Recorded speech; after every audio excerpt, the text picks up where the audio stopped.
को, सिखों को, ईसाइयों को, सबको अकलियतों के रूप में वो इकट्ठा कर अलग अलग करके तो अपनी लड़ाई जो लड़े, आज आपकी ताकत को देखते हुए एक और बड़े महाज की आज आप नींव रख रहे हैं कि हम अकलियत नहीं है, हम मेजॉरिटी है। और ये तब मुमकिन हो सकता है जब हमारी लड़ाई आपकी हो और आपकी लड़ाई हमारी हो।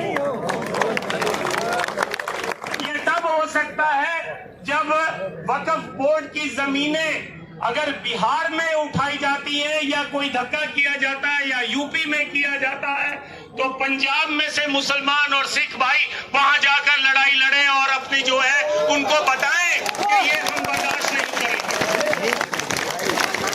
और मैं आपको ये बताना चाहता हूं, ये फितरत में है। बिहार में पटना साहिब हमारी वो मुकद्दस जगह है जहां पर 10वें गुरु गोविंद सिंह जी ने जन्म लिया था, प्रकाश हुआ था उनका। वहां की जमीनें भी डिस्ट्रिक्ट जज के अधीन है। आधी से ज्यादा जमीनें 1956 से लेकर आज तक छीन ली गई हैं। इसी तरह नांदेड़ में आधे से ज्यादा नांदेड़ शहर हमको निजाम हैदराबाद ने महाराजा रंजीत सिंह के काम से खुश होकर तखत हजूर साहब को वो जमीन दे दी। उस नांदेड़ शहर की आधा से ज्यादा जमीन जो है महाराष्ट्र की सरकार ने कब्जा किया हुआ है। पिछले 12 सालों से चुनाव नहीं होने दे रहे हैं और उनका पूरा मंसूबा है कि हमने जो है उस कमेटी के ऊपर अपनी जो है हुकूमत चलानी है। तो मेरा आपसे यही कहना है कि वक्फ बोर्ड की जमीन गरीब की जमीन है।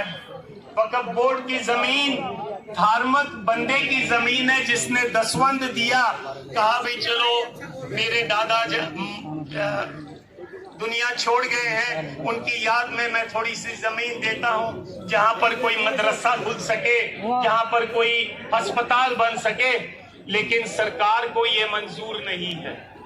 सरकार आपका टेस्ट ले रही है, आपको इस टेस्ट में पास होना है और इस लड़ाई को केवल दिल्ली तक सीमित नहीं करना है, पूरे हिंदुस्तान के एक एक सूबे में लेके जाना है और यकीनी बनाना है कि ये जो धक्का है हम बर्दाश्त नहीं करेंगे। मेरी आपसे गुजारिश है, डॉक्टर इलियास साहब से, बाकी सारे जो सज्जन यहाँ पर बैठे हैं उनसे भी, इसको केवल एक दिन का धरना मत बनाओ।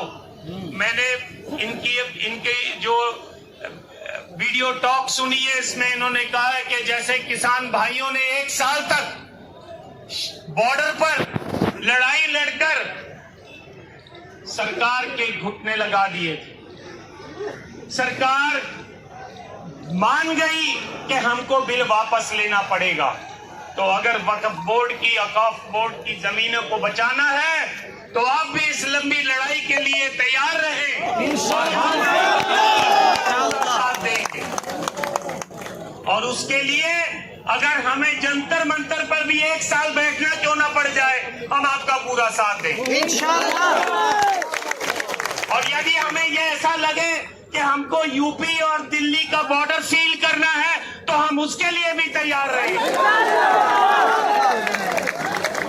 ये रीजनल लड़ाई नहीं है, ये धार्मिक लड़ाई है और धार्मिक लड़ाई धार्मिक जज्बे से ही लड़ी जा सकती है।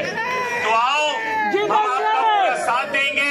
आप यकीनी बनाओ कि आप साथ लें।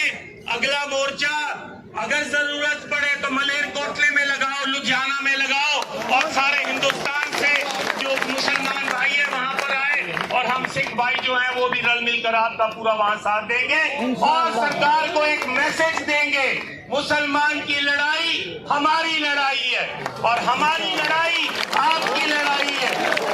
तुमने कब्जों की जमीनें ली, हम चुप रहे, लेकिन हम चुप नहीं रहे, फिर भी दबी जबान में अपनी आवाज उठाते रहे।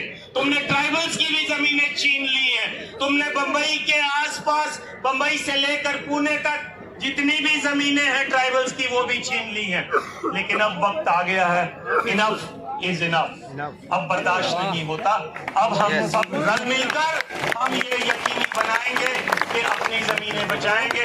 एक बार फिर पूरे जोश के साथ, जैसे सब आप इकट्ठे हो, बोलिए आप मेरे साथ, वक्फ बिल वापस लो, वक्फ बिल वापस लो, वक्फ बिल वापस लो। मुस्लिम, सिख, दलित, ट्राइबल एकता जिंदाबाद। मुस्लिम, सिख, ईसाई, दलित, ट्राइबल, बहुजन समाज, एकता जिंदाबाद। इस आस के साथ कि हम इस लड़ाई को जरूर जीतेंगे, एक बार फिर हम आप ही का नारा, नाराए तकबीर। तानाशाही नहीं चलेगी, नहीं चलेगी, नहीं चलेगी, नहीं चलेगी, नहीं चलेगी, नहीं चलेगी, नहीं चलेगी, नहीं चलेगी। आपने बड़ा कष्ट किया, लेकिन बहरहाल आपने ये बात शुरू किया है कि हम साथ मिलकर